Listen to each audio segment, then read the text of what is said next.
शुरू करते हैं जी। एक छोटा सा आपका टॉपिक है बैंक रिकंसिलिएशन स्टेटमेंट्स। छोटे से के ऊपर आपको कोई इतराज़ तो नहीं है?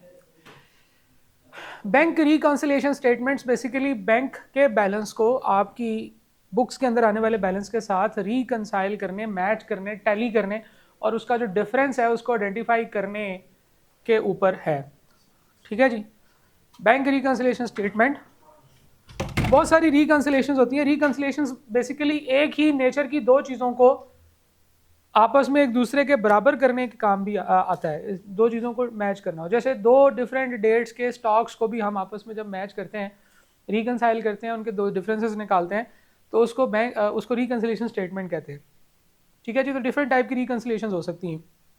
किसी भी अकाउंट की ओपनिंग और क्लोजिंग की भी रिकंसिलिएशन होती है। जैसे हर अकाउंट का जो टी अकाउंट होता है ना, जो टी अकाउंट, वो बेसिकली क्या होता है, उसमें ओपनिंग बैलेंस आ रहा होता है, उसमें सारे डेबिट्स जो है वो डेबिट साइड पे लिखते हैं, क्रेडिट्स क्रेडिट साइड पे लिखते हैं, तो क्लोजिंग बैलेंस आ जाता है। तो बेसिकली वो एक रिकंसिलिएशन भी होती है ओपनिंग और क्लोजिंग के दरमियान में, कि ओपनिंग में क्या ऐड किया, लेस किया, कि क्लोजिंग बन गया। तो ये जो बैंक रिकंसिलिएशन स्टेटमेंट है ना, ये दो बैलेंसेस को मैच करने के लिए होती है। तो रिकंसिलिएशन दो एक जैसी चीज़ों को आपस में मैच करने का नाम है। अच्छा, इसकी कहानी यहाँ से स्टार्ट होती है जनाब, कि हम लोग जो बैंक्स में जो भी ट्रांजैक्शंस करते हैं वो हम अपने पास रिकॉर्ड करते हैं। बैंक में जब कोई कैश आता है, हम बैंक को डेबिट करते हैं, और जो भी उसका सोर्स होता है हम उसे क्रेडिट करते हैं। डिफरेंट सोर्सेज हो सकते हैं, bank debit, capital credit. Capital से अगर हमारे पास बैंक में पैसे हैं, या हम लोग कहते हैं जनाब किसी और सोर्स से हमारे कस्टमर से हमें पैसे आते हैं, कस्टमर या डेटर, हम लोग इसको क्रेडिट कर सकते हैं। हमें किसी और सोर्स से पेमेंट आ रही है, फॉर एग्जांपल हम कैश में से पैसे निकाल के बैंक में जमा करा रहे हैं, तो वो क्रेडिट हो जाएगा।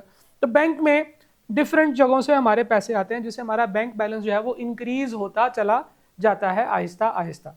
ठीक है जी। कैपिटल आएगा, capital credit, bank debit. Customer से पैसे आए, कस्टमर क्रेडिट, बैंक डेबिट।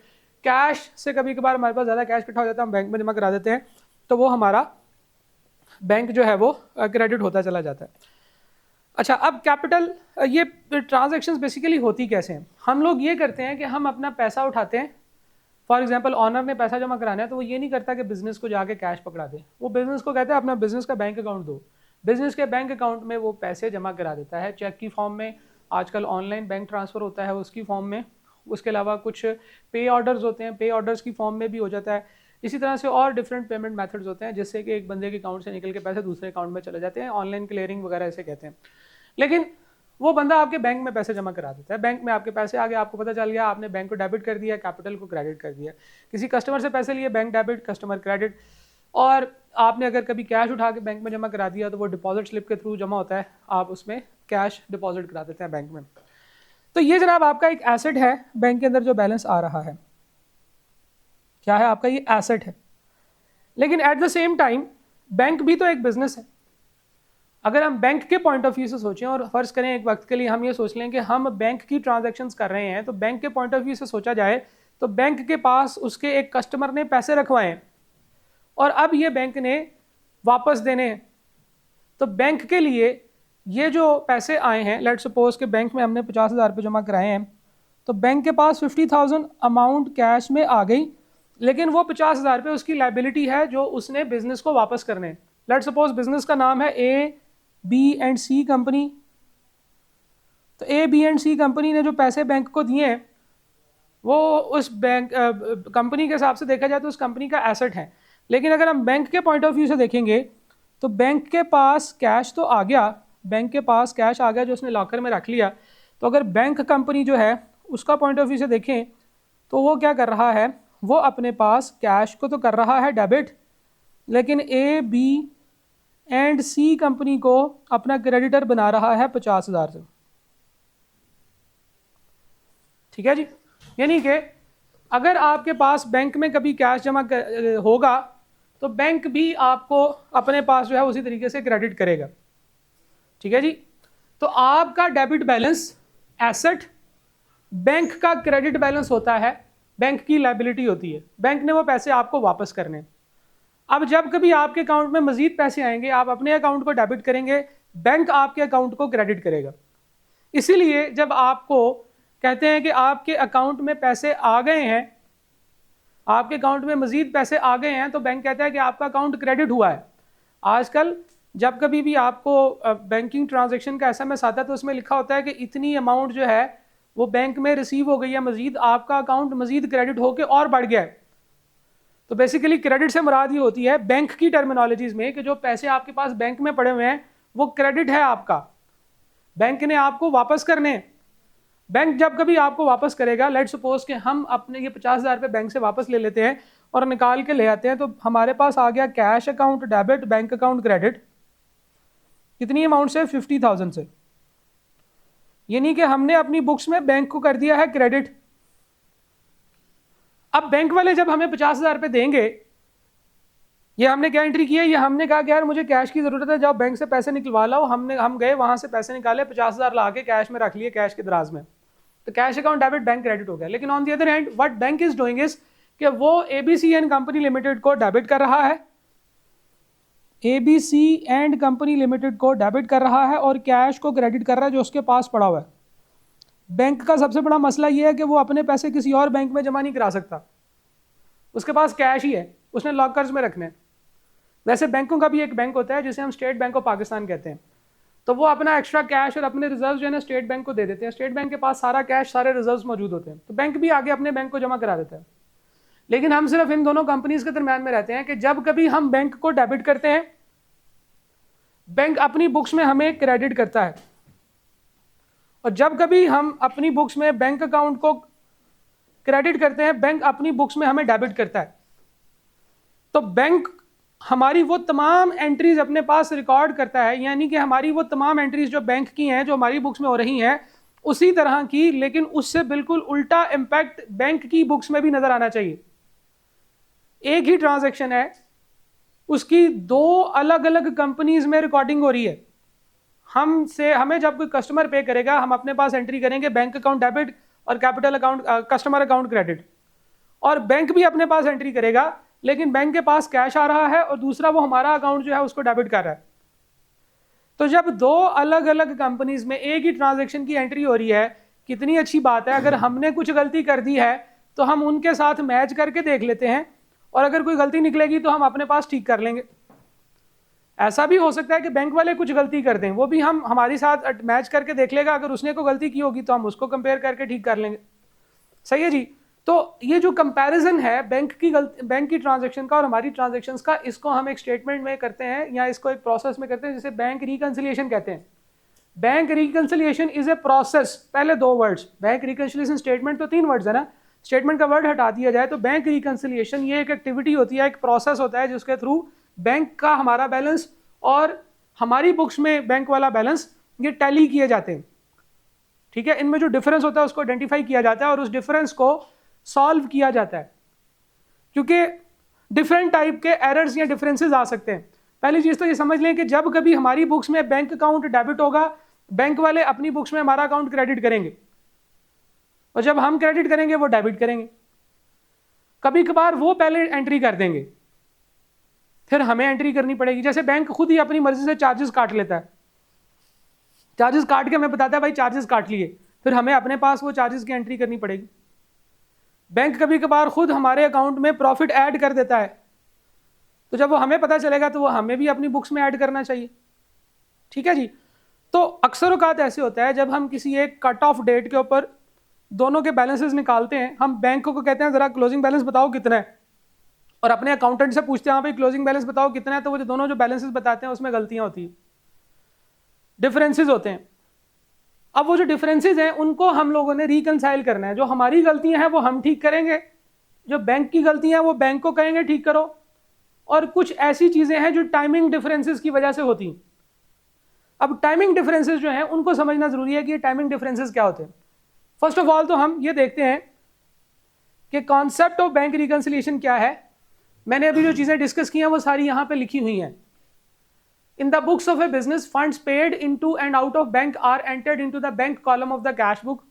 ठीक है जी। At the same time, the bank will also be recording the flow of funds into and out of business के बैंक अकाउंट की statement के अंदर ये लिखा हुआ आएगा।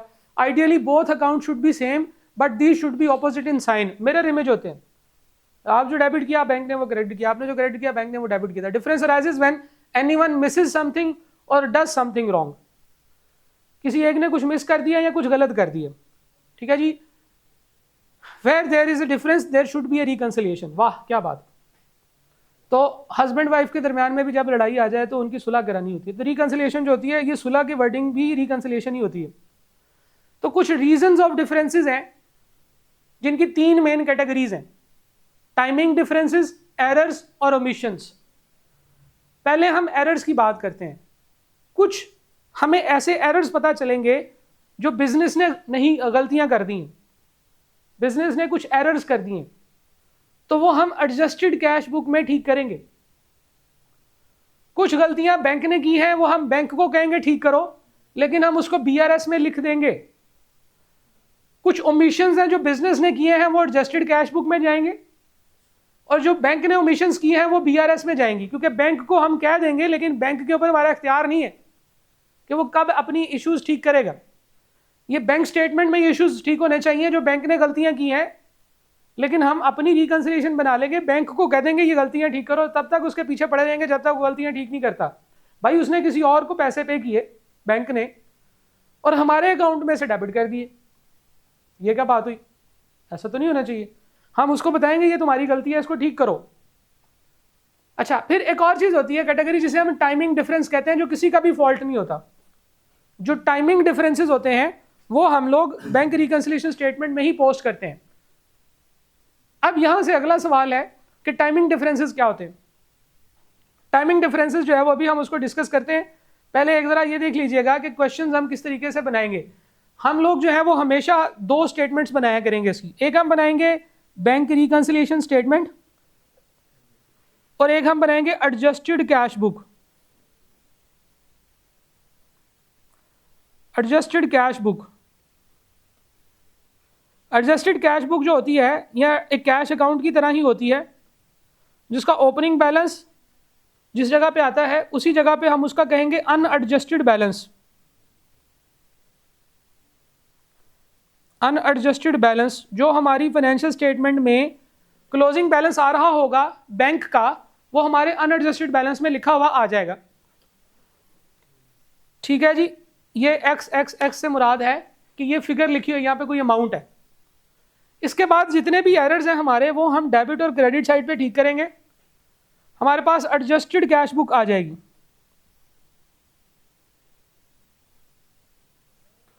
एडजस्टेड बैंक बैलेंस हम इसे कह सकते हैं, एडजस्टेड बैंक बैलेंस।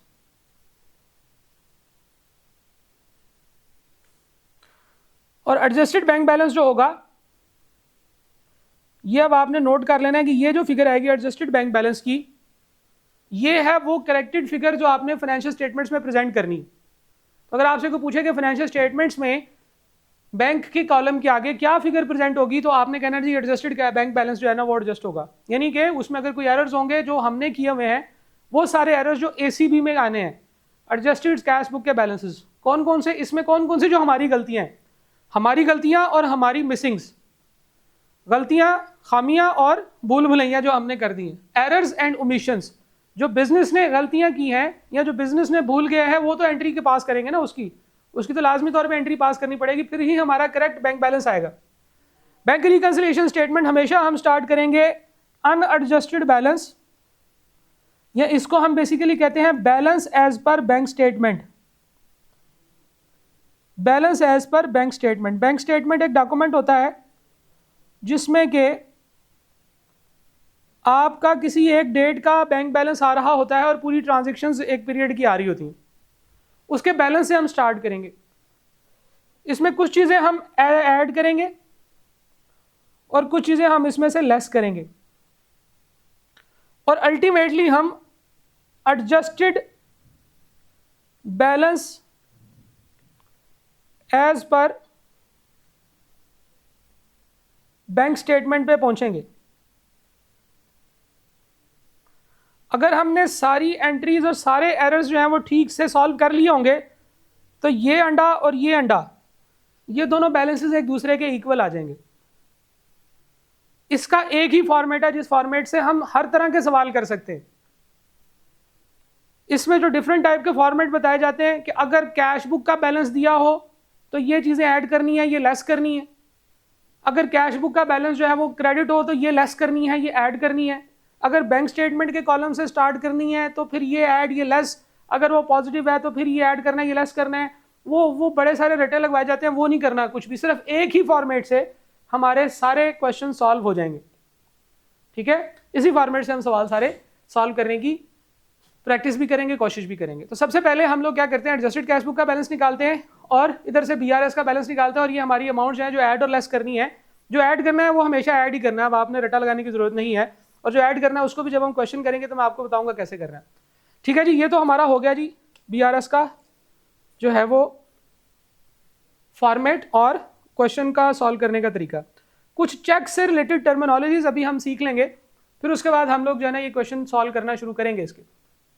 देखिए चेक क्या होता है। चेक होता है एक डॉक्यूमेंट जो आप लिख कर दे देते हैं और वो बंदा जिसको लिख कर देते हैं वो बैंक के पास वो चेक ले जाता है और बैंक से उसको पेमेंट मिल जाती है। चेक दो तरह के होते हैं, एक होता है जी कैश का चेक और एक होता है क्रॉस चेक। कैश चेक जो होता है वो एक ऐसा चेक होता है जो आप बैंक में लेकर जाते हैं, बैंक वाले को देते हैं, बैंक वाला उसको चेक करता है, उसमें सिग्नेचर्स और हर चीज़ चेक करने के बाद कभी कभार होता है कि वो उसने ऑनर को कॉल करके पूछना होता है कि भाई ये चेक मेरे पास आया है, इसकी पेमेंट कर दूं। अगर वो कहे कि हाँ पेमेंट कर दो तो फिर ये जो कैश का चेक होता है इसकी पेमेंट कर देता है। वो इसके ऊपर जितनी अमाउंट लिखी होती है उतनी पेमेंट निकाल के वो उस बंदे को दे देता है। इसे कैश चेक या बेयरर्स चेक कहते हैं। बेयरर्स चेक, BEARER, पता नहीं, बेयरर जो इसको लेकर जाता है उसको पेमेंट मिल जाती है। बेयरर्स चेक, सही है। आपने किसी को पेमेंट करनी थी, आपने उसको चेक दे दिया, ये लो भाई जाके बैंक से पैसे ले लो, वो मेरे बैंक में जाएगा। अब तो ये होता है कि मेरा जो भी बैंक है उसकी किसी भी ब्रांच में जाएगा तो वहां से वो अपनी पेमेंट जो है वो ले लेगा कैश में, तो बैंक उसको कैश दे देगा। छोटी मोटी पेमेंट तो मैं दे दूंगा, जब मैंने बड़ी पेमेंट करनी होगी तो मैं फिर उसको कैश की मैनेजमेंट के पंगे में नहीं पड़ूंगा क्योंकि वो रिस्की काम होता है। तो मैंने ये किया कि मैंने उसको बेयरर्स चेक दे दिया, उसे कहा जाओ ये जाके मेरे बैंक से पैसे ले लो, वो तुम्हें दे देगा। Second is called crossed cheque. Cross cheque जो होता है उसके ऊपर एक बंदे का नाम लिख दिया जाता है, एक बिजनेस का नाम लिख दिया जाता है और सिर्फ उस बंदे या बिजनेस के बैंक में पैसे जमा हो सकते हैं। अगर वही बंदा खुद भी वो चेक लेकर जाएगा तो बैंक उसको पैसे नहीं देगा, उसे कहेगा कि ये मेरे अकाउंट से निकल के किसी दूसरे अकाउंट में जाएगा। इसे हम क्रॉस चेक करना कहते हैं। ठीक है जी, एक अकाउंट से निकलेगा दूसरे अकाउंट में जाएगा। जो क्रॉस चेक होता है ना उसके ऊपर एक हल्की सी निशानी लगा दी जाती है। एक तो उसमें बंदे का नाम लिख दिया जाता है, पहली बात कीजिए इस कंपनी को या इस बिजनेस को मिलेगा। दूसरा उसके ऊपर क्रॉस कर दिया जाता है, एक लाइन लगा दी जाती है उसके कॉर्नर में। अगर फर्ज करें कि ये चेक है ना, ये चेक बना हुआ है तो यहाँ पे ऐसे दो लाइंस लगा दी जाती हैं इस कॉर्नर में उसको क्रॉस करने के लिए। ये होती है क्रॉसिंग। क्रॉसिंग का मतलब यह है कि इसमें कैश किसी के हाथ में नहीं पकड़ाना, जिस बंदे का नाम यहाँ पे लिखा हुआ है इस चेक के अंदर उस बंदे के बैंक अकाउंट में जमा कराना। अब ये भी बड़े पंगे होते हैं, नाम जो है थोड़ा सा गलत लिख दिया जाए तो वो चेक जो है वो कैंसिल हो जाता है, वो चेक वापस आ जाता है। ठीक है जी। अच्छा, ये जो चीज़ है ये इसको हम क्रॉस चेक कहते हैं। क्रॉस चेक के अंदर एक इंटरेस्टिंग चीज़ होती है जब दो डिफरेंट बैंक्स बीच में इन्वॉल्व होते हैं। ठीक है, सेम बैंक है फिर तो बहुत इजी है। फॉर एग्जांपल हम कहते हैं कि जी एक ही बैंक है ABL, अलाइड बैंक लिमिटेड, ये दोनों बंदों के अकाउंट जो हैं वो एक ही बैंक में है। मिस्टर ए नहीं लिखते, मिस्टर X कह देते हैं और मिस्टर Y कह देते हैं। मिस्टर X ने चेक दिया मिस्टर Y को, ठीक है। मिस्टर Y जो है वो चेक उसने ABL में जमा कराया। ABL ने कहा ठीक है मिस्टर X भी हमारे बैंक का ही है, उसने फटाफट मिस्टर X का अकाउंट ओपन किया, चेक किया, उसके अकाउंट से मिस्टर B के अकाउंट, Y के अकाउंट में पैसे जमा करा दिए। सॉल्व। तो ये हो गया जी क्लियरिंग। क्या हो गई? चेक की क्लियरिंग हो गई। अब ये डिफरेंट डेट्स पे होता है। ये चेक का इशूअर होता है जिसने चेक इशू किया है, ठीक है जी। ये चेक का रिसीवर होता है। ये बंदा जब बैंक में जाके चेक देगा तो इसको बैंक में चेक प्रेजेंट करना कहते हैं। Presents the cheque in bank, presents the cheque in bank.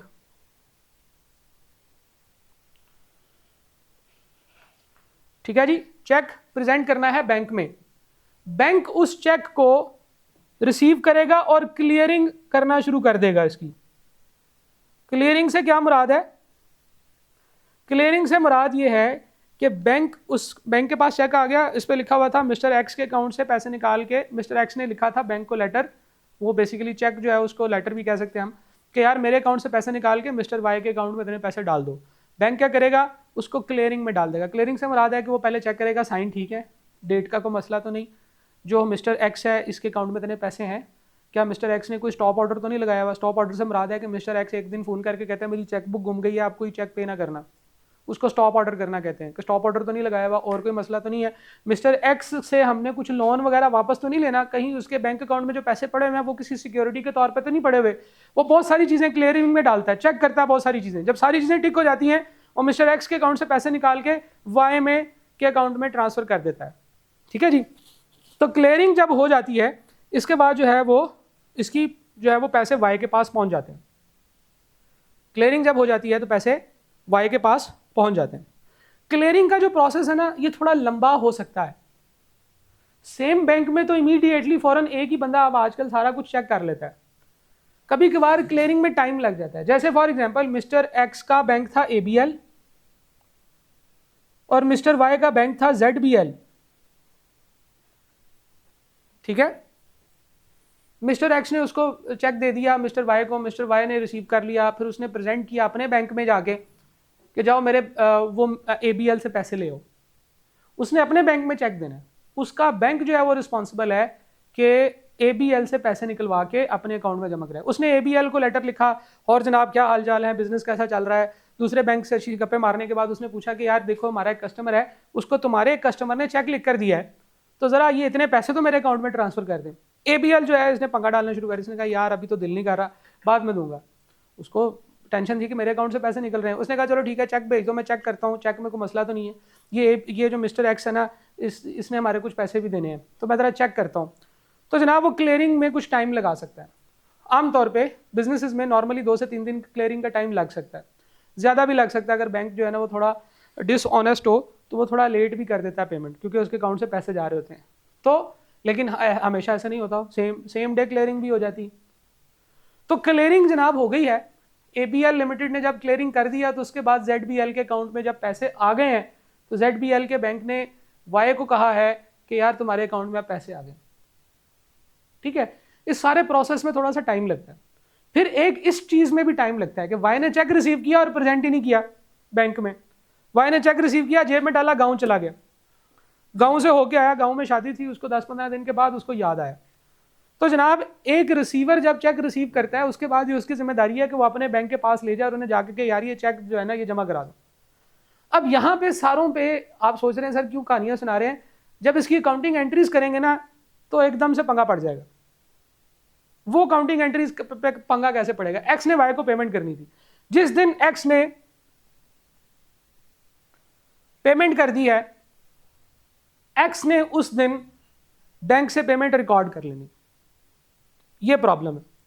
ये हमारा अकाउंटिंग रूल है कि जिस दिन पेमेंट हो जाए, फॉर एग्जांपल उसने 1 जनवरी को पेमेंट किया है, तो हम उस दिन करेंगे क्या, हम वाई अकाउंट जो है उसको डेबिट करेंगे, जो भी हमारा डेटर होगा या क्रेडिटर होगा बैंक को क्रेडिट कर देंगे। लेट सपोज मैंने 100,000 की पेमेंट करनी थी, वो मैंने कर दी है एक्स ने, और एक्स ने अपने अकाउंट से पेमेंट कर दी, एक्स ने अपने बैंक को क्रेडिट कर दिया। सवाल ये है क्या बैंक से पैसे गए? नहीं गए। अब इस टाइम के दौरान अगर कभी मैं उससे पूछूंगा बैंक का बैलेंस क्या है और अपने बैंक के बैलेंस के साथ कंपेयर करूंगा तो आउट हो जाएगा। ये क्यों आउट हुआ? ये इस वजह से आउट हुआ कि आपने पेमेंट कर दी थी, आपने अपनी बुक्स में पेमेंट रिकॉर्ड कर दी, बैंक से अभी पैसे ही नहीं गए। ये चेक जो है वो मिस्टर वाई लेकर गए और 3 दिन बाद उसने चेक प्रेजेंट किया। ठीक है, वो प्रेजेंट होने के 5 दिन बाद क्लियर हुआ। तो इसका मतलब यह है कि मेरे बैंक अकाउंट से, यानी कि एक्स के बैंक अकाउंट से निकल के वाई के बैंक अकाउंट में जब पैसे गए तो 8 दिन लगे, 3 दिन इसकी वजह से, 5 दिन इसकी वजह से। तो होता यह है कि जब वो चेक रिसीव कर लेता है वाई, उस दिन वाई भी अपनी एंट्री कर लेता है बैंक अकाउंट डेबिट और एक्स अकाउंट क्रेडिट 1 लाख रुपए से। तो बेसिकली पेमेंट नहीं हुई होती, लेकिन एक्स भी अपनी एंट्रीज कर लेता है और वाई भी अपनी एंट्रीज कर लेता है। अब जिस दिन पेमेंट हुई है 1 जनवरी को, अगर एक्स वाले अपने अकाउंट से बैंक वालों से फोन करके पूछेंगे हाँ भाई बैंक बैलेंस कितना है, तो वो जितना बताएंगे उतना आपकी बुक्स में नहीं आ रहा होगा, क्योंकि आपने बुक्स में एक एंट्री ऐसी रिकॉर्ड कर ली है जो कि अभी बैंक में प्रोसेस नहीं हुई है। क्यों नहीं हुई है? बैंक का कसूर है? जी नहीं। मेरा कसूर है? जी नहीं। क्या एक्स वाई का कसूर है? जी नहीं। प्रोसेस का कसूर है, टाइम लगेगा। तो ये एक टाइमिंग डिफरेंस है। तो टाइमिंग डिफरेंस कब अराइज होता है? जब हर पार्टी ने अपने अपने टाइम पे एंट्री करनी है और हम उस दौरान चेक कर लेंगे बैलेंसेस कितने। तो इशूअर जब चेक देगा उस वक्त एंट्री कर देगा, और रिसीवर जो है वो जब चेक रिसीव करेगा उस वक्त अपने पास कैश रिसीट की एंट्री कर लेगा। लेकिन मसला ये है कि अभी ना बैंक से पैसे गए हैं एक वाल एक से, ना दूसरे के बैंक में आए हैं। ठीक है जी। तो जब तक ये 8 दिन तक इशूअर जो है, इसके केस में ये अनप्रेजेंटेड चेक है, इशूअर ने ऑफर कर दिया, इशू कर दिया हुआ है, लेकिन वो आगे प्रेजेंट नहीं हुआ या क्लियर नहीं हुआ। तो फर्ज करें कि ये 8 दिन के बाद 8 जनवरी को ये चेक क्लियर हुआ, तो 1 जनवरी से लेकर 8 जनवरी तक इस टाइम पीरियड के दौरान एक्स के पॉइंट ऑफ व्यू से ये अनप्रेजेंटेड चेक है, क्योंकि एक्स ने वो चेक दे दिया था, वाई ने प्रेजेंट ही नहीं किया। और क्योंकि वो वाई के अकाउंट में पैसे नहीं आए, तो वाई के रिस्पेक्टिव से ये अनक्रेडिटेड चेक है, क्योंकि वो चेक वाई के अकाउंट में क्रेडिट होना था। क्रेडिट होना था ना, जब अकाउंट क्लियर होना था तो उसके अकाउंट में जमा हो जाने थे। तो ये अनप्रेजेंटेड चेक्स जो हैं, ये हमारे एक्स के अकाउंट, एक्स के पॉइंट ऑफ व्यू से ये वाला चेक 8 दिन के लिए अनप्रेजेंटेड है, और वाई के केस में ये वाला चेक 8 दिन के लिए अनक्रेडिटेड है। ठीक है जी। तो ये 2 टाइमिंग डिफरेंसेस होते हैं, अनप्रेजेंटेड चेक्स और अनक्रेडिटेड चेक्स। जब 8 तारीख को ये चेक क्लियर हो जाएगा तो उस केस में ये इनकी जो टाइमिंग डिफरेंसेस थे वो खत्म हो जाएंगे।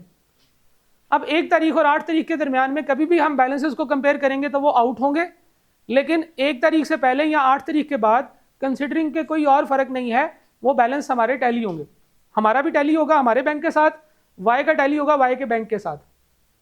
ठीक है जी। तो ये होते हैं जी टाइमिंग डिफरेंसेस, अनप्रेजेंटेड और अनक्रेडिटेड चेक्स। अच्छा, एक और सिचुएशन हो सकती है, क्लियरिंग में गया, सारा कुछ चेक हुआ, लेकिन एबीएल ने कहा कि भाई इसको पेमेंट नहीं की जा सकती, इसके अकाउंट में पैसे नहीं है, कोई और मसला है, इसने हमारे पैसे देने हैं, हमारा इसके साथ डिस्प्यूट चल रहा है, कोई और मसला है, तो इसकी पेमेंट नहीं हो सकती। तो ऐसा हो सकता है कि जनाब एबीएल जो है वो चेक कैंसिल कर दे। इसे चेक बाउंस करना कहते हैं, बाउंस्ड, यानी कि वो आप फेंकते हैं वो वापस आ जाता है, इसे बाउंस्ड चेक कहते हैं। या इसको कहते हैं dishonoured cheque, dishonoured cheque. Dishonoured का क्या मतलब है? बेइज्जती किया गया चेक। आप चेक लेकर गए, उसने कहा क्या गंदी सी चीज लेके आ गए, ले जाओ उसको दफा करो, ये डिसऑनर्ड चेक होता है। ठीक है ना, वापस कर दिया उसने इसलिए वापस कर दिया कि ये जो है इसमें इतने पैसे नहीं थे या कोई और मसला है। तो एक ही चीज के 2 नाम है, या बाउंस्ड चेक कह सकते हैं, ये थोड़ा सा इज्जत वाला वर्ड है, डिसऑनर्ड चेक जो है ये पाकिस्तानियों वाला वर्ड है। ठीक है जी। तो इस केस में हुआ क्या कि वो जो चेक आपने इशू किया था वो तो वापस आ गया। अच्छा, वो चेक अब वाई का बैंक वाई को वापस कर देगा। वाई वाला कहेगा ये क्या हुआ? उसने कहा जी इसके ऊपर ये मसला है, साइन का मसला भी हो सकता है, कोई और मसला भी हो सकता है, स्टैंप नहीं लगी हुई, वापस आ गया चेक। वाई वाला जो है वो आएगा आपके पास और आपको कहेगा यार ये तुमने क्या किया, मेरे साथ ज्यादती कर दी, मेरी बेइज्जती करा दी, मैंने आगे पेमेंट्स करनी थी, तुमने लेट कर दिया, ये पकड़ो अपना चेक। तो हम वो चेक रिसीव कर लेंगे। अब हम उसे नया चेक इशू करके दे सकते हैं। नया चेक इशू करें या ना करें वो एक सेपरेट बात है, लेकिन हमने और वाई ने 2 एंट्रीज कर ली थी अपनी बुक्स में, वो दोनों रिवर्स करनी पड़ेंगी। तो यानी कि डिसऑनर्ड चेक जब आएगा तो दोनों लोग अपनी अपनी बुक्स में जो एंट्रीज की हुई हैं वो रिवर्स करेंगे। अनक्रेडिटेड चेक अगर मैं एक्स बन के सोचूं तो मेरा वो अनप्रेजेंटेड चेक था, डिसऑनर हुआ, मैंने चेक इशू करते हुए जो एंट्री की थी इसको रिवर्स करना पड़ेगा। रिवर्स कैसे करेंगे? इसकी रिवर्सल की एंट्री डाल देंगे। और अगर मैं वाई बन के सोचूं, मेरा ये अनक्रेडिटेड चेक था, डिसऑनर हो गया, तो मैंने जो एंट्री की हुई थी मैं उसको रिवर्स करूंगा अपनी बुक्स में। तो अनक्रेडिटेड चेक्स हों या अनप्रेजेंटेड चेक्स हों, वो हमारी बुक्स में रिवर्स होंगे। ठीक है जी, क्या समझे? अच्छा, एक और चीज है, रिसीवर के पास चेक की डेट से लेकर प्रेजेंट करने के दरमियान में 6 मंथ का टाइम होता है। ठीक है, वो 6 महीने तक लेट कर सकता है। उसके बाद अगर 6 महीने तक वो चेक प्रेजेंट ना करे, अगर 6 महीने तक वो चेक प्रेजेंट ना करे, तो ऐसा चेक जो है ये ऑटोमेटिकली डिसऑनर हो जाता है। यानी कि इसकी इज्जत तो इसके ऑनर ने नहीं की, तो कोई और कैसे करेगा? तो ऐसा चेक जिसके 6 महीने गुजर चुके हों, किस डेट से, जो डेट उसके ऊपर लिखी हुई है डेट ऑफ इशुएंस, उससे 6 महीने गुजर जाएं, इसको हम टाइम बार्ड चेक कहते हैं।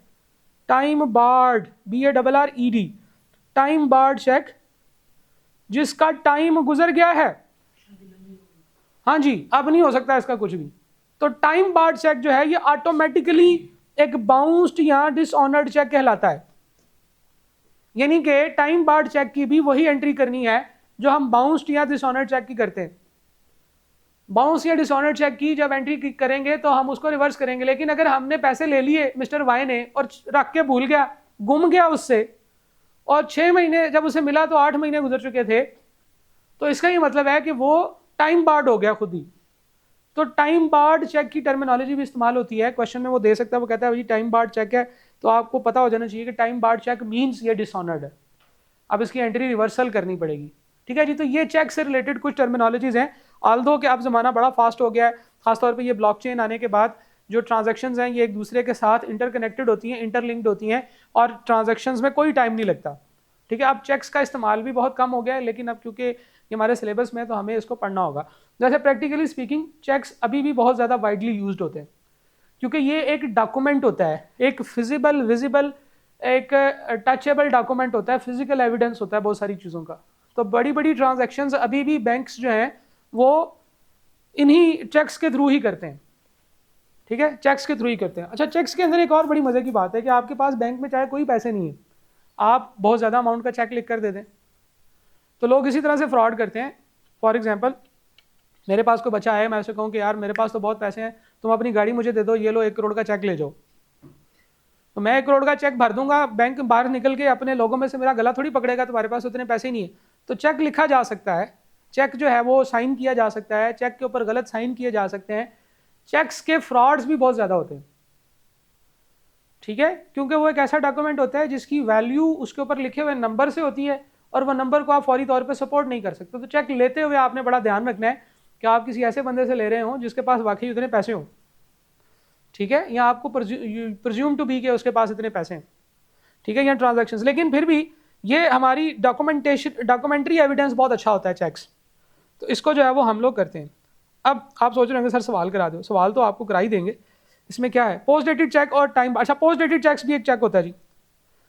पोस्ट डेटेड चेक एक ऐसा चेक होता है जिसके ऊपर एक फ्यूचर डेट दी गई होती है, जिसके ऊपर एक फ्यूचर डेट दी गई होती है, और वो फ्यूचर डेट अभी नहीं आई होती, हम वैसे ही उसको लिख कर दे देते हैं। पोस्ट डेटेड चेक की जो डेट आती है जिस दिन, उस दिन उसकी अकाउंटिंग एंट्री होती है।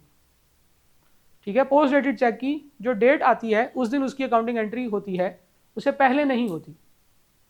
उसके बाद वो जिस बंदे के पास भी होता है वो उसको प्रेजेंट कर देता है, उसके अकाउंट में क्रेडिट होना होता है, वो क्रेडिट हो या ना हो वो अगली स्टोरी सारी सेम है। लेकिन पोस्ट डेटेड चेक की एंट्री जिस दिन हम इशू करते हैं उस दिन नहीं होती, जिस दिन हम उसको जिस दिन उसकी डेट आती है ना, उस दिन उसकी अकाउंटिंग एंट्री होती है। अकाउंटिंग एंट्री में वही जो हम पेमेंट रिकॉर्ड करते हैं वो हमारे पास होगी। इसी तरह से अगर हमारे पास कोई पोस्ट डेटेड चेक मौजूद हो तो उसकी लीगल वैल्यू उसी दिन डेवलप होती है जिस दिन उसके ऊपर जो डेट लिखी हुई है वो आई है। ठीक है जी, तो ये हमारा पोस्ट डेटेड चेक होता है। अब जरा देखिएगा कि हम लोगों ने सवाल करना कैसे है। तो एक इसका छोटा सा सवाल करते हैं, बेसिक फॉर्मेट है जी बैंक रिकंसिलिएशन स्टेटमेंट का। From the following details prepare the bank reconciliation statement of college canteen shop on 30 जून। पहली चीज़ तो ये है कि सेम डेट के दोनों फिगर्स होनी चाहिए।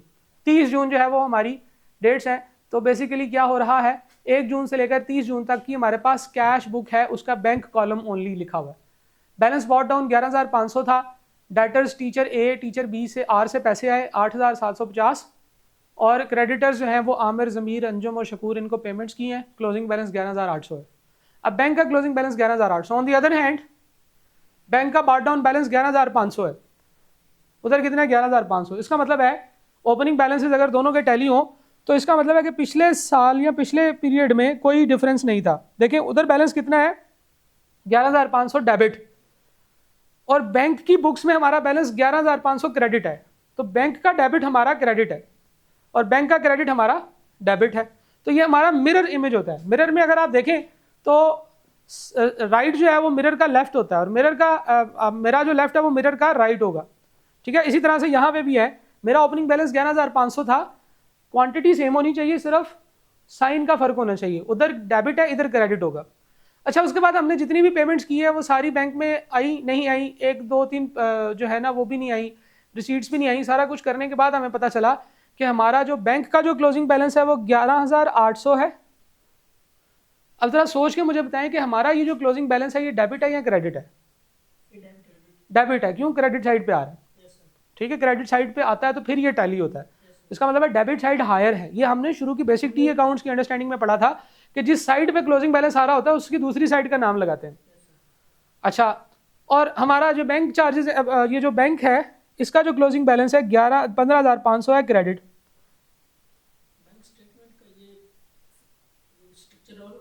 बैंक स्टेटमेंट का स्ट्रक्चर इस तरह से होता है, स्टेटमेंट में आ रहा होता है डिटेल, विड्रॉ, डिपॉजिट, बैलेंस।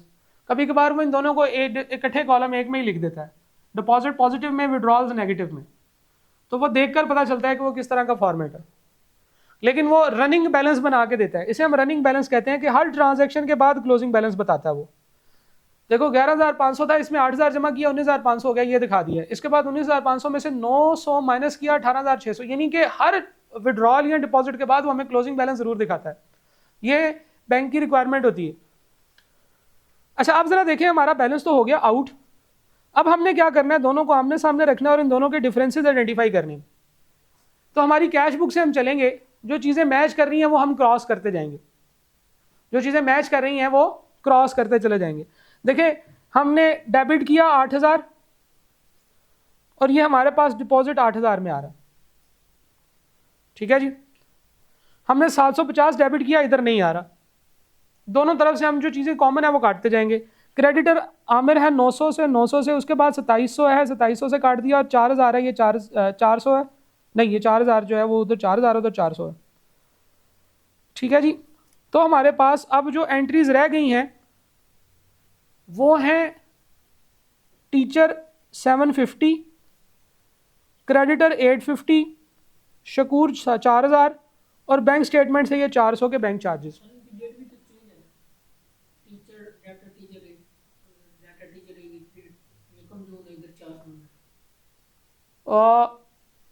कोई बात नहीं, कोई बात नहीं, अमाउंट्स जो है वो टैली। देखिए ना, यही तो मैंने बताया है कि आप पेमेंट करेंगे तो जिस दिन आप पेमेंट करेंगे आप उस दिन रिकॉर्ड करेंगे। आपने 1 जून को पे कर दिया, आपने या 1 जून को आपने रिसीव कर लिया, उसके बाद आपने प्रेजेंट किया, बैंक में डिपॉजिट होते होते 3 दिन 4 दिन लग गए, तो उससे तो कोई फर्क नहीं पड़ता। यही तो फर्क है, यही बात मैंने आपको बताई थी। इसी को हम टाइमिंग डिफरेंस कहते हैं कि एक डेट पे आपने एंट्री इधर की है, दूसरी डेट पे आप एंट्री इधर जो है वो उधर किसी और दिन में आएगी एंट्री, ठीक है।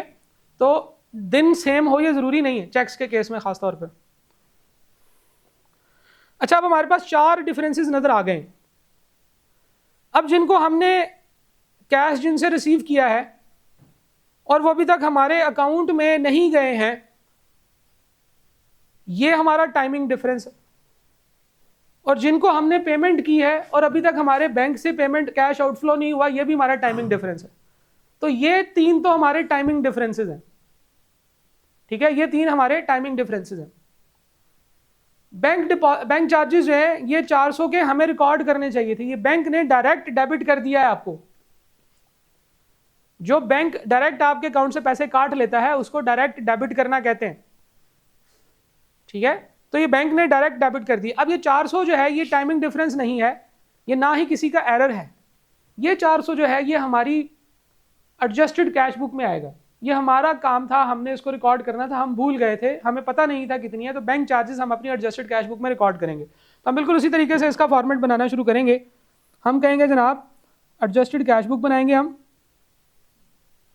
इसका ओपनिंग बैलेंस लिखेंगे जो हमारे पास क्वेश्चन के अंदर आ रहा है, कितना है जी 11,800, 11,800। और फिर हम लोग BRS बनाएंगे और लिखेंगे balance as per bank statement. ये क्रेडिट में लिखना है आपने, जो क्रेडिट बैलेंस होगा वो आपने लिखना है 15,500 रुपये, 15,500 रुपये। अच्छा, अगर फर्ज करें कि बैंक का क्लोजिंग बैलेंस डेबिट होता, बैंक का क्लोजिंग बैलेंस डेबिट होता, तो भी आपने ऐसे ही लिखना था balance as per bank statement, लेकिन उसको ब्रैकेट्स में लिख देना था। यानी कि बैंक का क्लोजिंग बैलेंस क्रेडिट है तो आप पॉजिटिव में लिखेंगे, जी जी, ये क्रेडिट होता है। और अगर डेबिट हो तो इसका मतलब है कि हमने बैंक से ज़्यादा पैसे निकाल लिए हैं, ओवरड्राफ्ट। अगर बैंक ओवरड्राफ्ट होगा तो यहाँ पे आपने नेगेटिव में फिगर लिखनी, ठीक है, सिर्फ ये फर्क ध्यान में रखें। क्रेडिट है तो आपने पॉजिटिव फिगर लिख देनी, यहाँ पे डेबिट है तो आपने यहाँ पे ब्रैकेट्स के साथ फिगर लिखनी जो बैंक में आ रही होगी, बैंक स्टेटमेंट में जो आ रही होगी। अब आपने डिफरेंसेस आइडेंटिफाई करने हैं। देखिए पहली चीज़ तो ये है कि ये देखें 750 रुपीज़,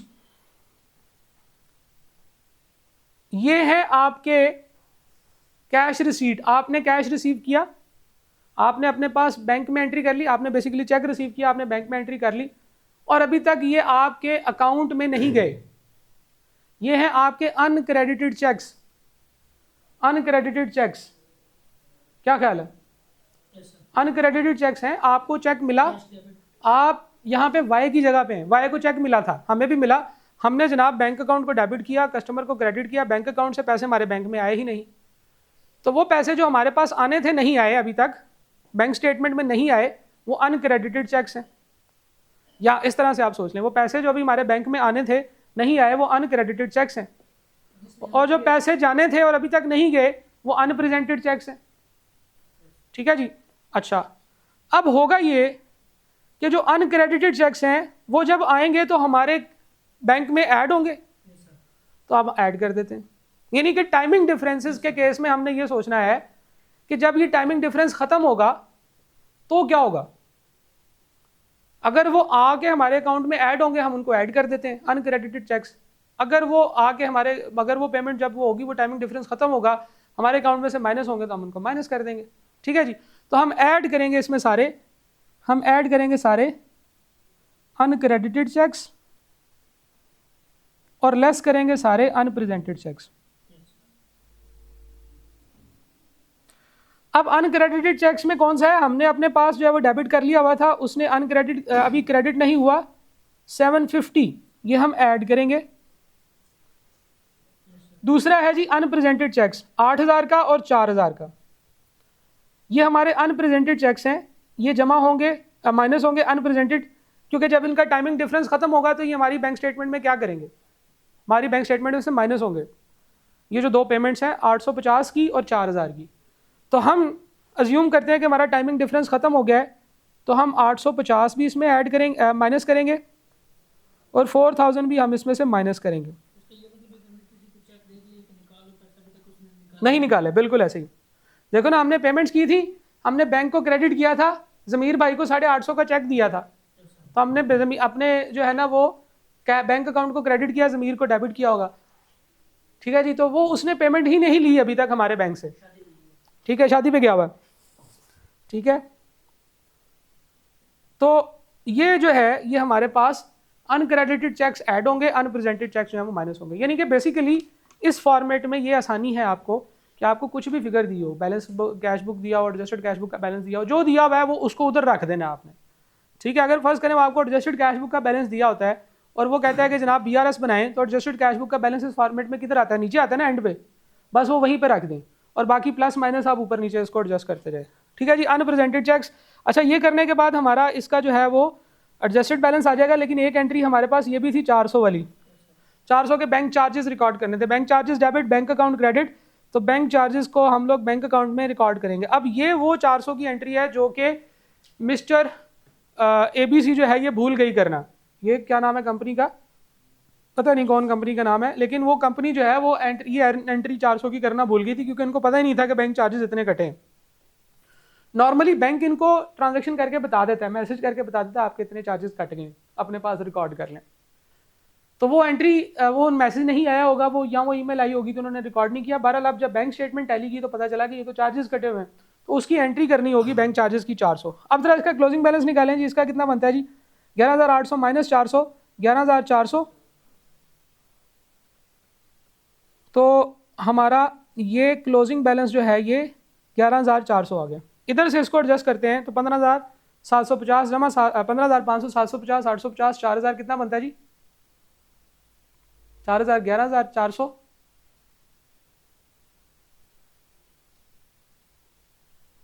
15,500 जमा 750 माइनस 850, 11,400। तो ये हमारा एडजस्टेड कैश बुक का जो बैलेंस आ गया है वही हमारा एडजस्टेड बैंक रिकंसिलिएशन का बैलेंस भी है, बैंक रिकंसिलिएशन का बैलेंस।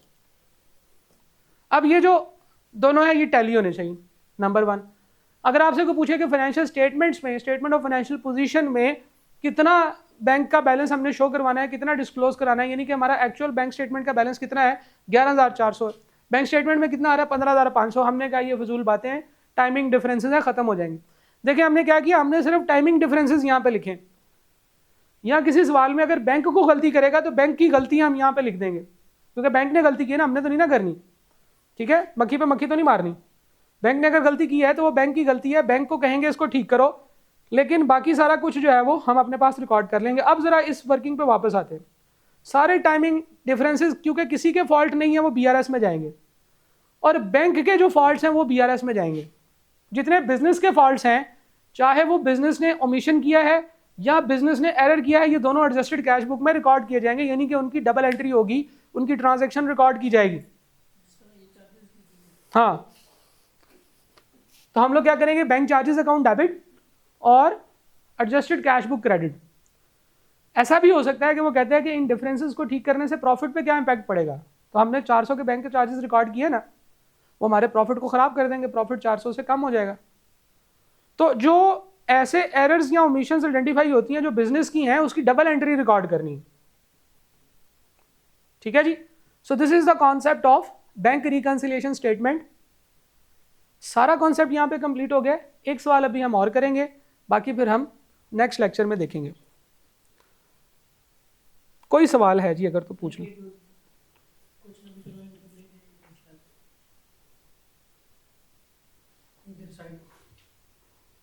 ये जो बीआरएस और एबीसी लिखा हुआ है, ये बीआरएस ये भी हमने बनानी है और एबीसी ये भी हमने बनानी है, तो बैंक ने भी बनानी होती है। हम नहीं बनानी है, ये हमने बनानी है। दोनों चीज़ें हमारी बुक्स के लिए ना, कि हम लोगों ने अपनी फाइनेंशियल स्टेटमेंट्स को टैली करना है। जो एंट्रीज हमारी एडजस्टेड कैश बुक में होनी है वो एडजस्टेड कैश बुक में लिखें। कभी कभार हो सकता है वो हमें कहे कि जी सिर्फ बीआरएस बना दो, तो फिर हमने बीआरएस बनाना है, उसके नीचे वर्किंग में एडजस्टेड कैश बुक भी बनानी पड़ेगी।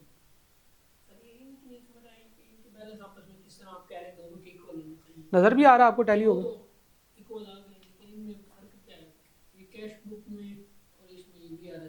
हाँ, इनका क्या आपस में वो ये फर्क है मैंने आपको जो बताया।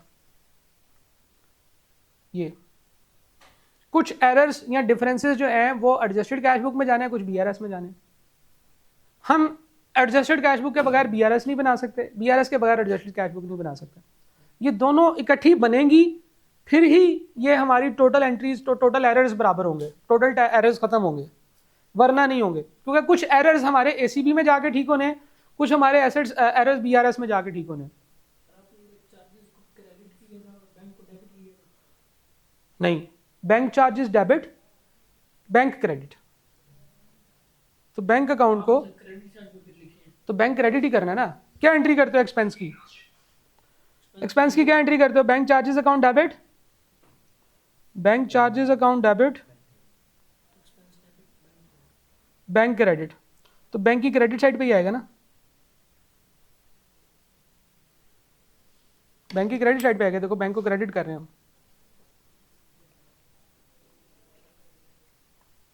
सही डेबिट नहीं कर रहा है, तो इस साइड पे है ना, क्रेडिट वाली साइड पे जो फिगर होती है वो चीज़ क्रेडिट होती है और जो साथ वाली होती है वो डेबिट होती है। तो इधर बैंक हम डेबिट कर रहे हैं। अच्छा, इस फिगर, इस वर्ड से ऑपरेशन, ये बैंक चार्जेस है किसी। अच्छा सही, ये बैंक चार्जेस का वर्ड। ठीक है, दूसरे अकाउंट का नाम लगाना होता है ना, दूसरे अकाउंट का नाम बैंक चार्जेस है, इसको हम ठीक कर लेते हैं, बैंक चार्जेस। हम कह रहे थे कि 11,400 हमने देने हैं। नहीं, 11,400 हमारा बैंक का क्लोजिंग बैलेंस है, एडजस्टेड कैश बुक है ये आपका कैश का बैंक अकाउंट ही है, समझो ये बैंक अकाउंट है, ये हमारा बैंक अकाउंट है। मतलब पहले हम कह रहे थे हमने 11,400 बैंक वालों से लेना है, डेबिट का यही मतलब होता है। हाँ, तो उसमें 400 फिर हमने लेस किया। 11,800 हमने बैंक वालों से लेना था, उसने कहा इतने नहीं, 400 रुपये के चार्जेस मैंने काट लिए हमें, तो हमने कहा ठीक है फिर 11,400 लेना, सही। ठीक है, ठीक है जी, यस सर। ओके।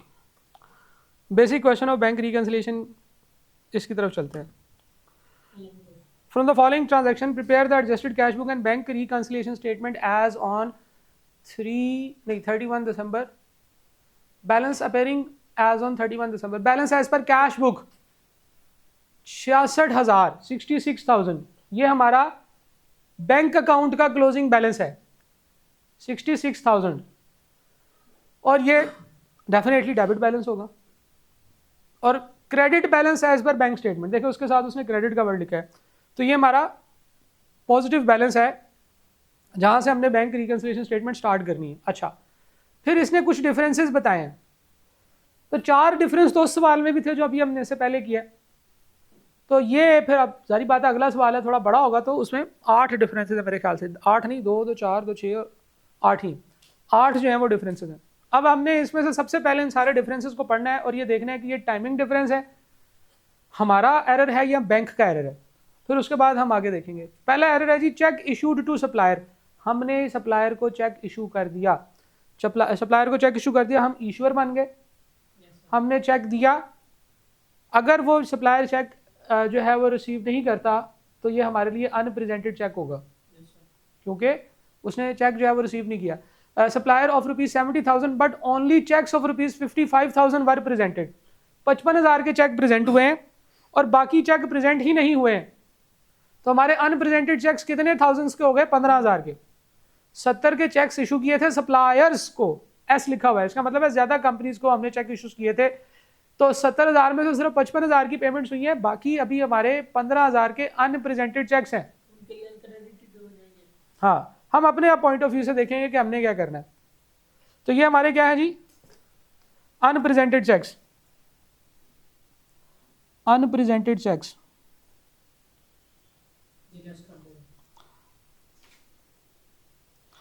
ठीक है, लेस करेंगे, बिल्कुल जब करेंगे उस वक्त देखेंगे। Cheque from the debtors, debtor से हमें चेक मिले थे, हमने चेक रिसीव किए हैं, okay, amounting to ₹85,000 were lost. अच्छा, लॉस्ट का जो वर्ड है ना, ये इसका मतलब है प्रेजेंटेड, हमने बैंक में प्रेजेंट किए, but cheque of ₹40,000 were appearing in the bank statement, हमें 85,000 के चेक्स मिले, हमने बैंक को कहे कि जाओ इनके लोगों से, बैंकों से पैसे लेके आओ, वो सिर्फ 40,000 पे लेकर आया, बाकी इसका मतलब है कि 85,000 अभी हमारे बैंक में नहीं आए। जब ये आएंगे तो हमारा बैंक अकाउंट बढ़ जाएगा, जब ये आएंगे तो हमारा बैंक अकाउंट क्रेडिट हो जाएगा, तो ये अभी अनक्रेडिटेड चेक्स हैं, ठीक है जी, ये हमारे अनक्रेडिटेड चेक्स हैं। आगे चलते हैं जी, point 3, bank charges amounting to ₹15,000 not yet incorporated in cash book, हमने रिकॉर्ड नहीं किया 15,000 के बैंक चार्जेस, तो बैंक ने ये डायरेक्टली जो है ना ये चार्जेस काट लिए हैं। अब हमने अपने पास इसकी एक्सपेंस की एंट्री करनी है, जैसे हमने पिछले सवाल में की थी, 15,000 की एक्सपेंस की एंट्री होगी, तो इसको हम लोग कहते हैं direct debits by bank. Bank जो डायरेक्टली खुद ही एंट्री कर लेता ना, उसको हम डायरेक्ट कहते हैं, और अगर उसने हमारे अकाउंट को डेबिट किया हो तो डायरेक्ट डेबिट, और अगर हमारे अकाउंट में डायरेक्ट जमा कर दिए हो तो उसको डायरेक्ट क्रेडिट्स कहते हैं। यानी कि हमें बैंक स्टेटमेंट से पता चल रहा है कि हमारे अकाउंट में ये ट्रांजैक्शंस भी हुई हैं, ऐसी ट्रांजैक्शंस को हम डायरेक्ट कहते हैं। कभी कभार कस्टमर भी डायरेक्ट बैंक में पैसे जमा करा देता है, हमें बताता ही नहीं है, हमें बैंक स्टेटमेंट से पता चलता है कि भाई कस्टमर ने पेमेंट कर दी है, तो उससे हमारे बैंक अकाउंट के पैसे बढ़ जाते हैं, वो डायरेक्ट क्रेडिट्स होते हैं। तो हर एंट्री जो बैंक खुद कर दे, आपको ना बताए, या आपको बाद में पता चले, या आपको बताए और आप मिस कर दें, आपको लेटर भेजा था आपने पढ़ा नहीं, आपको ईमेल भेजी थी आपने देखी नहीं, आपको मैसेज भेजा था आपने डिलीट कर दिया था देख के, तो वो अच्छी बात नहीं। मैसेज पढ़ लेने चाहिए और उसके ऊपर अमल कर देना चाहिए। अगला सवाल, profit on PLS saving account 25,000 not yet debited in the cash book. हमने अपने पास रिकॉर्ड ही नहीं किया, बैंक ने प्रॉफिट जो है वो आपके अकाउंट में ऐड कर दिया था, ठीक है जी। Profit on PLS saving account जो है 25,000 का आपको मिला, ये डायरेक्ट क्रेडिट होता है। जैसे एक्सपेंसेस वो डायरेक्ट काट लेते हैं, तो बैंक ने आपके अकाउंट को खुद ही क्रेडिट कर दिया इतनी अमाउंट से, आपके अकाउंट में इतनी अमाउंट जमा करा दी, 25,000 डायरेक्ट क्रेडिट्स। अब डायरेक्ट डेबिट और डायरेक्ट डेबिट क्रेडिट्स जो हैं ये बैंक की हरकत होती है।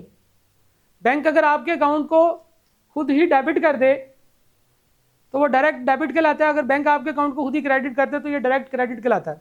आगे चलते हैं, payment made against standing order और ₹35,000 not yet recorded in cash book. अच्छा जी, एक नई चीज आ गई, स्टैंडिंग ऑर्डर। स्टैंडिंग ऑर्डर अक्सर औकात ऐसे ऑर्डर्स को कहते हैं जो हम बैंक को कह देते हैं कि यार अब तुम मुझसे पूछना नहीं, तुमने हर महीने या हर एक खास टाइम पीरियड के बाद मेरा ये पेमेंट कर देनी करनी है। जैसा कि बैंकों को हम बता देते हैं कि मेरा ये बिल नंबर है, जितना भी बिल आए तुमने पे कर दिया करना है आखिरी दिन, ठीक है। और ये नॉर्मली ये बड़ा सारा बहुत ज़्यादा जगहों पे ऐसे होता है कि बैंक्स के साथ ये जो है ना स्टैंडिंग ऑर्डर हम लोग मेंटेन कर लेते हैं। बैंक को कहते हैं, क्योंकि हमारा अकाउंटेंट कभी भूल जाता है, अगर हम बिजली का बिल एक दिन जमा ना कराएं तो अगले दिन उसके ऊपर चार्जेस पड़ जाते हैं, आखिरी तारीख पे जमा ना कराएं। और जब लाखों रुपए का बिल होगा तो उसके ऊपर हज़ारों रुपए का सरचार्ज भी लग जाता है अगर आप जमा ना करा पाएँ उसको, ठीक है। कभी कभार तो लाखों रुपए में सरचार्जेस भी चले जाते हैं।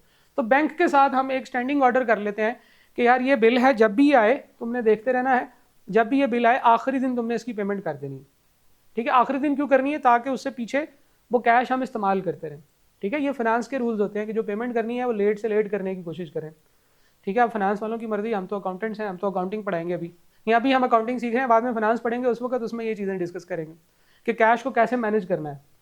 बहरहाल ये स्टैंडिंग ऑर्डर है। स्टैंडिंग ऑर्डर एक ऑर्डर होता है जो हम बैंक को कह देते हैं कि यार ये पेमेंट कर दिया करो। जैसे फॉर एग्जांपल मैंने रेंट पे करना है, तो मैं खुद ही बैंक को कह दूं कि यार हर महीने की 8 तारीख को ये इतनी अमाउंट इस अकाउंट से इस अकाउंट में ट्रांसफर कर दिया करो, मुझसे पूछा ना करो, ठीक है। अब मैं बेफिक्र हो जाऊंगा, अब तुमने पेमेंट करनी है, इसके तुम चार्जेस ले लो मेरे से, लेकिन मेरे लिए काफ़ी आसानी हो जाएगी। ये स्टैंडिंग ऑर्डर्स ऐसे ऑर्डर्स होते हैं जिनकी पेमेंट हमारी मर्जी पे हुई होती है, लेकिन वो हमें पता ही नहीं होती।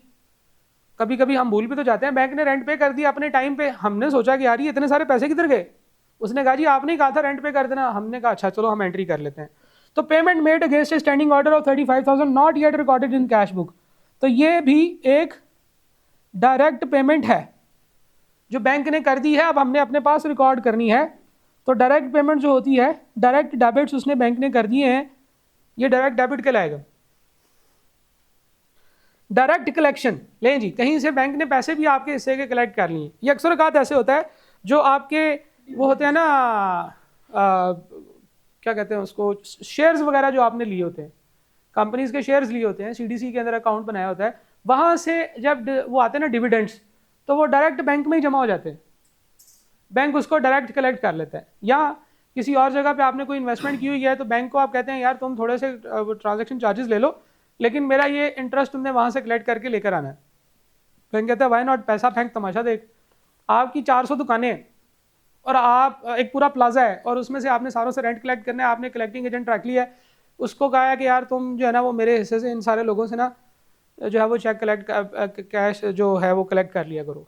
यानी कि ये बड़ा बहुत ज़्यादा होता है कि एक बंदा जो प्लाजा का ऑनर है वो सिर्फ दुकान ही उस बंदे को देगा, पहले उसे कहेगा उस अकाउंट में बैंक खुलाओ, बैंक अकाउंट खुलाओ, उस बैंक में अकाउंट खुलाओ, वो उस बैंक में अकाउंट खोलेगा, फिर वो उसके साथ कॉन्ट्रैक्ट में साइन करेगा कि तुम्हारे अकाउंट से डायरेक्टली इस महीने की इतनी तारीख को, हर महीने की इतनी तारीख को मैं रेंट निकाल लिया करूँगा, और बैंक को मिल जाता है। बैंक कहता है जी मुझे तो पैसे चाहिए, मुझे जो काम बताओगे मैं कर दूंगा, ठीक है। तो बैंक के साथ हमारा इसी तरह से स्टैंडिंग ऑर्डर, तो हर महीने उसके अकाउंट से निकल के आपके अकाउंट में कलेक्शन आ रही है, इसको डायरेक्ट कलेक्शन कहते हैं। Direct collection by bank ₹36,000 but not yet recorded in the cash book, direct credits हैं, ये डायरेक्ट पेमेंट है जो आपके अकाउंट में आ गई है। डायरेक्ट ये हम अपने पॉइंट ऑफ व्यू से देखते हैं, हमेशा हमने अपने पॉइंट ऑफ व्यू से इनके नाम रखे हैं। जो हमारे डायरेक्ट डेबिट्स हैं वो हमारे अकाउंट से जो है ना वो चार्जेस वगैरह उसने काट लिए हैं, जो पैसे वो काटेगा हमारे अकाउंट को कम करेगा, वो डायरेक्ट डेबिट होंगे। और जो डायरेक्ट क्रेडिट्स हैं यानी कि हमारे हमारे पॉइंट ऑफ व्यू से भी देख लें या बैंक के पॉइंट ऑफ व्यू से भी देख लें, लेकिन जो पैसे हमारे बैंक में आ रहे हैं वो डायरेक्ट क्रेडिट्स हैं, जो हमारे बैंक अकाउंट से जा रहे हैं वो डायरेक्ट डेबिट्स। ठीक है, इस पॉइंट ऑफ व्यू से देख लें। चेक अमाउंटिंग ₹25,000, इसके बारे में क्या कहने लगे आप? वर issued but recorded in the cash book twice, ये एक एरर है, हमने कैश बुक में एक एरर कर दिया है। ये सारी हमारी कैश बुक की ओमिशंस थी, हमने भी एंट्रीज नहीं की थी, ये हम भूल गए थे। ये 2 टाइमिंग डिफरेंसेस थे, ये ओमिशंस थी। अब हमारा एक एरर आने लगा है, हमारा एरर होगा तो हम किधर एडजस्ट करेंगे? एडजस्टेड कैश बुक में। 25,000 के चेक्स थे जो हमने 2 दफ़ा रिकॉर्ड किए हुए थे। ठीक है जी, cheque amounting to rupees were issued, जब हम चेक इशू करते हैं तो हम क्या कर रहे होते हैं? बेसिकली हम चेक्स किसी को लिख कर दे रहे होते हैं, हम पेमेंट्स कर रहे होते हैं। तो हमने 25,000 2 दफ़ा पे कर दिया हुआ है, तो उसमें से एक दफ़ा अब हमने 25,000 की पेमेंट रिवर्स करनी है जी। जब हम पेमेंट करते हैं तो क्रेडिट साइड पे लिखते हैं, जब हमने रिवर्स करना होगा तो डेबिट साइड पे लिखना होगा। तो ये है एरर, ये हमारा एरर है कंपनी का, और ये हमारा एरर हम लोग जो है वो किधर एडजस्ट करेंगे? एडजस्टेड कैश बुक में। आखिरी एंट्री है, cheque of ₹50,000 received from debtors but entered twice in cash book. ये भी हमारा एरर है, हमने एक दफ़ा चेक लिया, 2 दफ़ा बैंक को डेबिट कर दिए। ये भी जो है ना ये एरर है। अब ज़रा देखना कि हमने करना क्या है। जो अनप्रेजेंटेड और अनक्रेडिटेड चेक्स हैं ये तो BRS में जाएंगे क्योंकि ये टाइमिंग डिफरेंसेस हैं। जो डायरेक्ट डेबिट डायरेक्ट क्रेडिट्स हैं ये हमारे कैश बुक में जाएंगे, एडजस्टेड कैश बुक, क्योंकि बैंक ने ये 3-4 एंट्रीज कर ली हैं, हमने नहीं की है।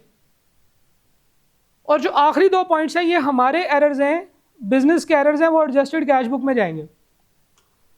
हाँ, अगर इसमें कोई बैंक का एरर होता तो फिर वो उधर जाना था। ठीक है जी, अच्छा जी, चलो इसका अब इसको ज़रा कंक्लूड करते हैं सवाल को। सबसे पहले हम लोग बैंक अकाउंट बनाते हैं और हम लोग BRS बनाते हैं, BRS बैलेंस एज पर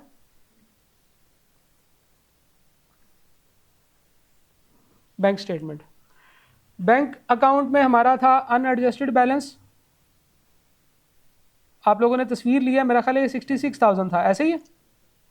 और balance as per bank statement था 22,000 और ये क्रेडिट था, इसलिए इसको पॉजिटिव लिखना हमने। अगर डेबिट बैलेंस होता तो हमने इसको यहाँ पे नेगेटिव लिखना था।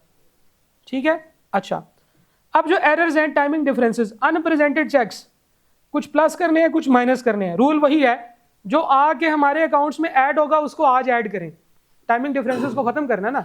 तो अनप्रेजेंटेड चेक्स जो हैं ये हमारे अकाउंट में से माइनस होने हैं। ठीक है ना, ये पेमेंट्स होंगी तो हमारे बैंक अकाउंट में से माइनस होंगे, इसको आज माइनस करें। कितने हैं जी? 70 में से 55 निकाले तो कितने रह गए जी?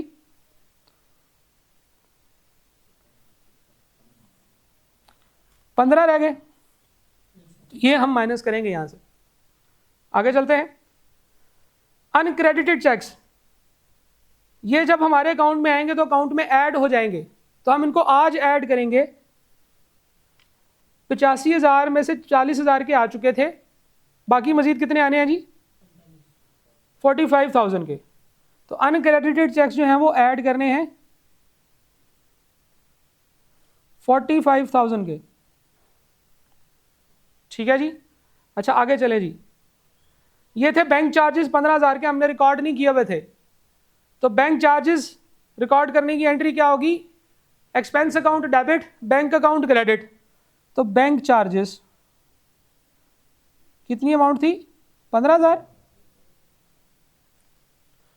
इसी तरह से प्रॉफिट ऑन PLS 25,000 आया था। प्रॉफिट जो होता है ये आपकी इनकम होती है, बैंक डेबिट करेंगे, प्रॉफिट एंड लॉस की इनकम क्रेडिट करेंगे। तो bank debit profit and loss income से कितनी आएगी जनाब? 35,000 थी आई थिंक, देख लेते हैं, कंफर्म कर लेते हैं। 25,000 थी, 25,000 इसको ठीक करना होगा, क्योंकि अगर ये ठीक नहीं लिखेंगे तो हमारा आंसर टैली नहीं करेगा। पता नहीं बाद में भी करता है या नहीं, क्योंकि इसमें डिफरेंस भी हो सकता है। अच्छा जी, payment made against order of 35,000 not yet record. अब ये एक पेमेंट थी जो आपने रिकॉर्ड नहीं की थी। अब ये पेमेंट पता नहीं किस चीज़ की है, लेकिन वो मैटर नहीं करता, हम कोई भी पेमेंट अज्यूम कर सकते हैं। एक पेमेंट है 35,000 की, इससे हमारा क्या होगा? बैंक क्रेडिट होगा। लेट सपोज ये किसी रेंट की पेमेंट थी, तो हम यहाँ पे वो अकाउंट लिख देंगे रेंट, सिर्फ उसका नाम लिखना है। अगर ना भी लिखें तो भी ये हमारा यहाँ पे 35,000 माइनस होना था, ये बैंक में से माइनस होना था, ये हो गया। डायरेक्ट कलेक्शन बाय बैंक 36,000 रुपये के डायरेक्ट पैसे भी आए हैं, ये कोई हमारी इनकम होगी, बैंक डेबिट होगा और वो वाली इनकम हमारी क्रेडिट होगी जहाँ से पैसे आए हैं। तो बैंक डेबिट 36,000 से। अब यहाँ पे क्या लिखना है, ये क्योंकि क्वेश्चन में उसने बताया नहीं है इसलिए हम लिखेंगे नहीं, खाली छोड़ देंगे। लेकिन ये पता है कि वो पैसे यहाँ पे 36,000 डेबिट होना है, ये 35,000 क्रेडिट होना है। अच्छा जी, लास्ट दो रहेगी। हमने 25,000 की एंट्री 2 दफ़ा कर दी है। Cheque amounting to rupees 25,000 were issued but recorded in the cash book twice. जब हमने 25,000 की पेमेंट 2 दफ़ा की तो हमने बैंक को 2 दफ़ा क्रेडिट किया कि नहीं किया? चेक इशूड 25,000 की पेमेंट थी, बैंक को 2 दफ़ा क्रेडिट कर दिया, बैंक को क्रेडिट किया, डेटर्स डेबिट, फिर डेटर्स डेबिट, बैंक क्रेडिट 2 दफ़ा। तो जो एक दफ़ा आपने जो रॉन्ग कर दिया, 2 दफ़ा एंट्री किया, तो एक दफ़ा गलत किया, एक दफ़ा ठीक किया, जो गलत किया उसको रिवर्स करना होगा। तो बैंक को 25,000 रुपये से आपने 2 दफ़ा क्रेडिट कर दिया था, अब एक दफ़ा डेबिट करेंगे 25,000 से। तो ये क्या है जी, reversal of wrong entry, reversal of double entry, double effect. ठीक है जी, ऑफ पेमेंट नहीं, हाँ ऑफ पेमेंट, ये लिख लेते हैं हम, पेमेंट के डबल इफेक्ट का रिवर्सल। इसी तरह से हमने एक चेक रिसीव किया तो बैंक को 2 दफ़ा डेबिट भी कर दिया हुआ है। Cheque of ₹50,000 receive from debtor but enter twice in the cash book. तो एक दफ़ा उसको रिवर्स करना होगा। बैंक को जब हमने 2 दफ़ा डेबिट किया है तो वो गलत किया है, और उसको ठीक करने के लिए एक दफ़ा हमें क्रेडिट करना होगा। तो 50,000 क्या है, 50,000 इस तरफ आएगा, जिसको हम कहेंगे रिवर्सल ऑफ डबल रिसीट, और इसको हम ले देते हैं रिवर्सल ऑफ डबल पेमेंट। ठीक है जी, सारी एंट्रीज हमने लिख ली हैं। आप जरा इसको टैली करते हैं जी। पहले तरह मुझे बताएं क्लोजिंग बैलेंस या adjusted balance of cash book जो है वो कितना आएगा, बैंक अकाउंट का एडजस्टेड बैलेंस, एडजस्टेड बैलेंस कितना आएगा?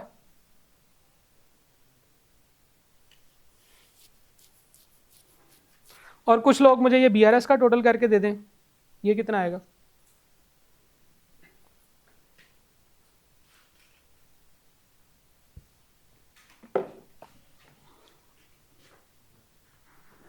सर BRS का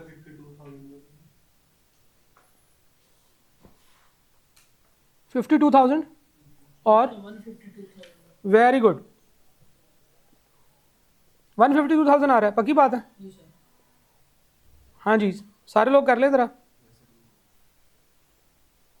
152,000, ये रिवर्सल ऑफ डबल रिसीट हमने गलत साइड पे तो नहीं लिखा हुआ? 66, 25, 36 नहीं आना चाहिए यार। 66, 25, 36 और 25 जमा करें, इसमें से 15, 35 और 50, 1 लाख माइनस कर दें। 152 किस चीज़ का आ रहा है? 25, 25, 50 और 66 और 36। देखो ना यार, 25, 25, 50 और 66, 106 हो गया, 116 और 36 इसमें 152 हो गया। तो इधर वाला लाख नहीं माइनस करना, ये वाला तो करो। अच्छा हाँ, तो 52 ही आएगा ना, 152 कौन कह रहा है? अच्छा 152 नीचे आएगा टोटल। ठीक है जी, तो ये हमारा एडजस्टेड कैश बुक का बैलेंस और BRS का क्लोजिंग बैलेंस हमारा टैली हो गया। ठीक है, एक हौसला हौसला हौसला हौसला हौसला। ठीक है जी, तो ये यहाँ पे हमने इसको जो है वो दोनों बैलेंसेस को टैली कर लिया। अब सवाल अगर को पूछे कि जी एडजस्टेड कैश बुक बनाएं या ना बनाएं, एडजस्टेड कैश बुक हमें बनानी पड़ेगी। इसी तरह से BRS का पूछे ना पूछे हमें बनानी पड़ेगी।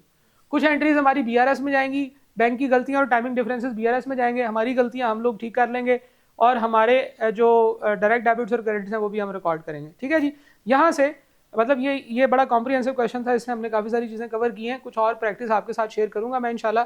यहाँ पे हम लेक्चर को कंक्लूड करते हैं। Thank you.